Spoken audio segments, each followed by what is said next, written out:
Welcome to Home of Politics. To the new subscribers, returning viewers, I appreciate your support so much. Those who have been in touch with me, engaging me in talks and everything in comment section, please, I want to appreciate you so much. Those who are viewing and sharing my videos, I appreciate you so much. Continue posting it, and we are looking forward to grow and support each other, and I really promise to update you every time and enjoy on the politics and other trending issues around us. Thank you. Ladies and gentlemen, it is very clear that President William Ruto is doing all his efforts to frustrate Raila Amolo Odinga and his party at large, because in every move that he's taking, this president is making sure that the opposition side, especially ODM party, is having a problem or trouble in his move. Whenever you listen to him going in conferences, everywhere he must talk about Raila Amolo Odinga. He must make a statement that will make this other person to feel bad.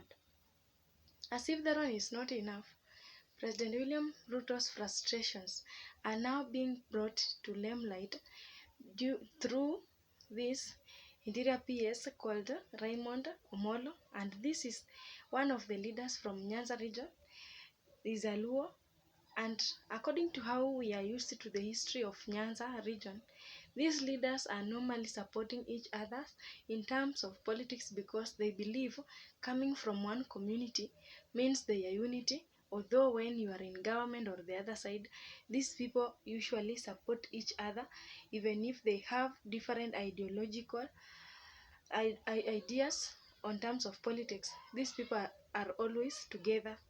They don't oppose each other. And for Raymond Omolo, this PS is one of the leaders from Nyanza region who is being used by UDA to cause frustrations to Honorable Raila Amolo Odinga. This is the strategic person who is being used to organize and also to make sure that everything that will frustrate Raila Odinga is becoming successful.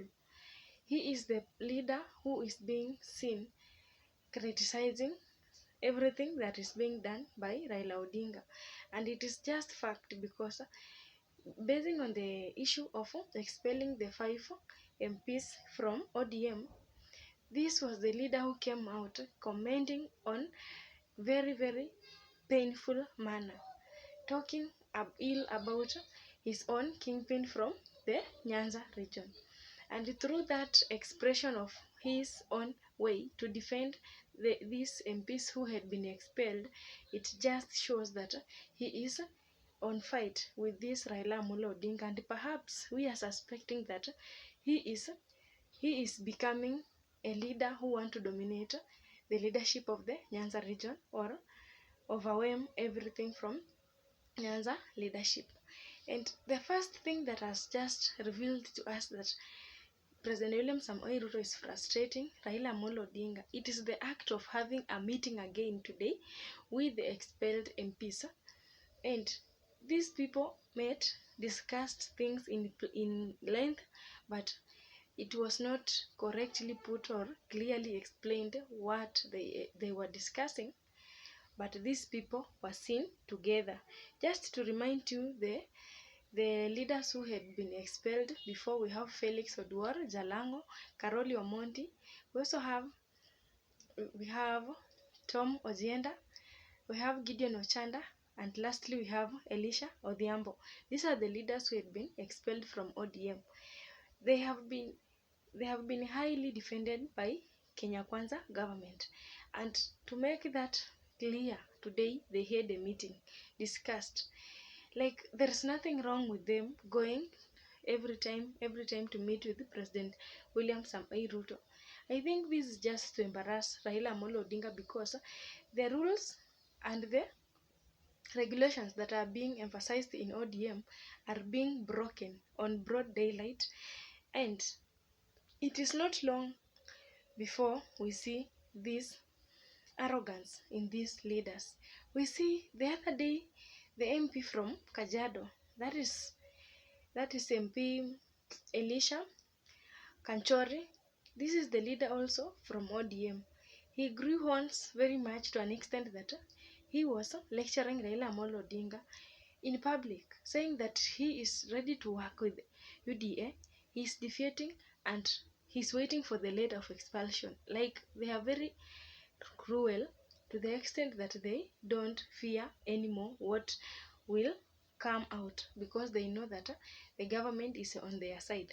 This is making Raila Amolo's leadership in ODM as a party leader to be irrelevant in one way or another, or look as if he is doing nothing to prevent these leaders from working close with President William Ruto. To some extent, it's very bad because he is demeaning Raila Amolo Odinga, because his juniors in the same party are just growing horns to disrespect their leader for the sake of being praised on the other side or in UDA party. We also have the other issue of frustrating Raila Amolo Odinga. This is when the Political Party Dispute Tribunal, PPDT, ordered ODM not to expel the 5 leaders that had misbehaved or had disrespected what Raila Amolo Odinga had put in place.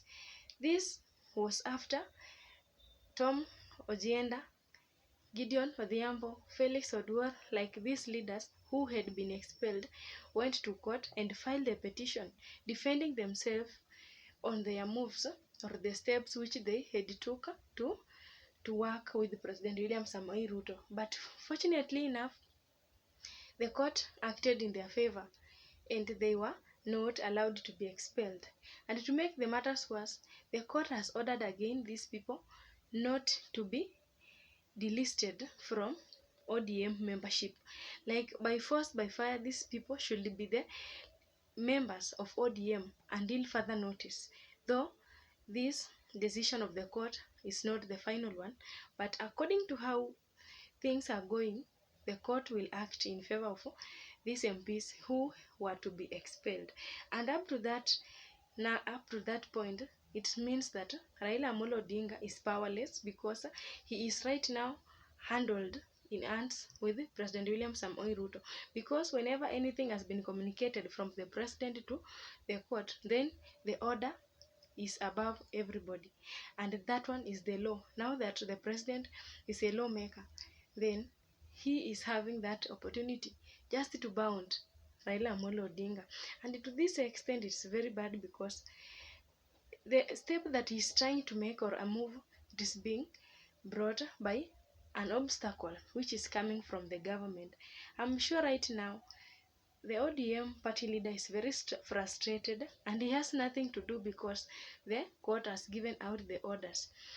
As if that one is not enough, these leaders are again going forward, frustrating or disrespecting their party leader, even after being given a court order not to be chased away from ODM. Today, they meet the president again, just to embarrass their party leader.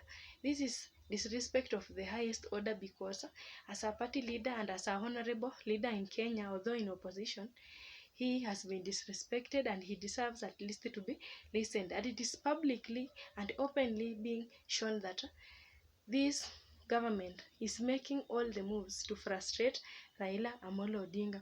And there is more chances of more members to grow horns and become arrogant to their leaders, because they are being favored by the government. We also see the issue of bipartisan talk, or the National Dialogue Committee.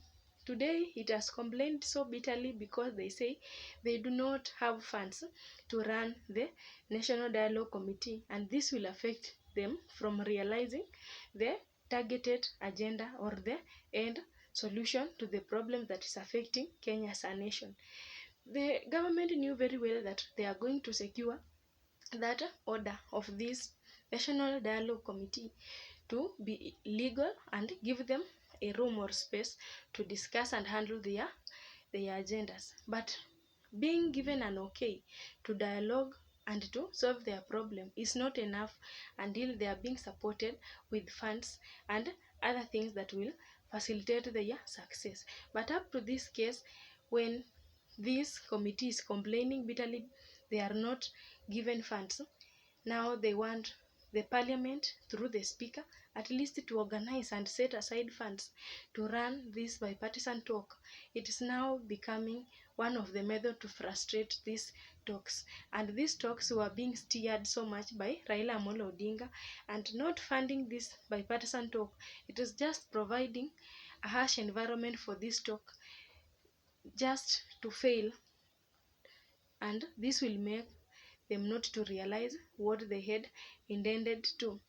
And also, the act of frustrating Raila is about the decision of Milimani Court on the issue of the Finance Bill 2023. We see, according to how they are making their decisions, bringing in court hearing and postponing every day about the making the final decision of this Finance Act Bill 2023, it is evident that the court is going to rule in favor of these other people, that is the government. Of course, the president is the one who proposed the Finance Act 2023, and through the court orders that is being given every time, they have said that the court lacks substantial evidence on the issue of public participation and other reasons that have been stipulated by the court. And it is therefore a heartbreaking issue to Raila Amolo Odinga and his supporters who went to court to file a petition through various people. For instance, this case had more than 12 petitioners, and this is a very strong team that had united together to stop the enforcement of this Finance Act 2023.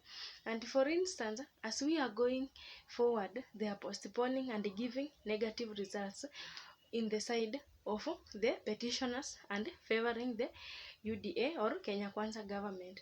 And as things are operating, we see this is one of the biggest frustrations that are being exposed to Raila Amolo Odinga, and it is not a good thing actually. Every time you bring something on the table is being beaten down and there is no success.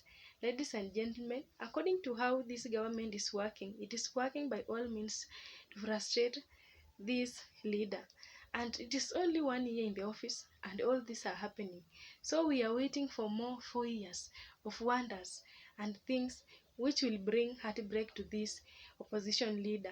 I think it's a high time for this leader to become very strong and look for another strategy of tackling issues with this government of President William Ruto, because we know he's a cunning person, he's a smart, and sometimes he's not predictable on what he will decide.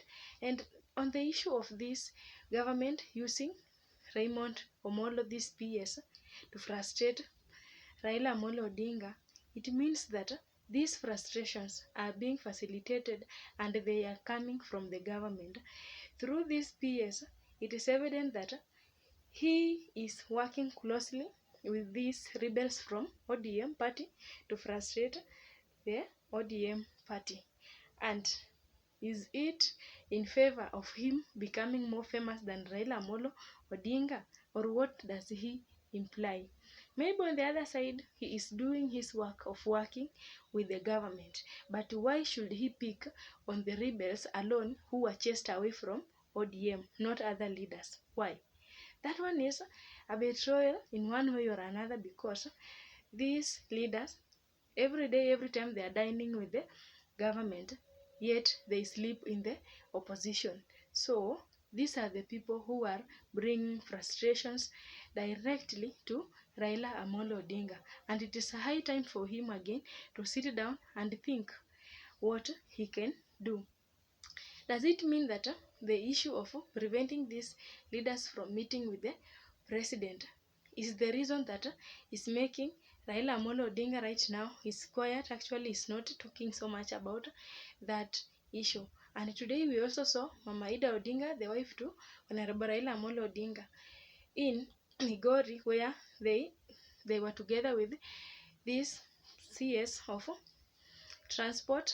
That one is Kipchumba Murkomen, in the receiving of the flight in that region. and Raila Amolo Odinga himself was not around. Does it mean that this leader used his wife to be closer to the government?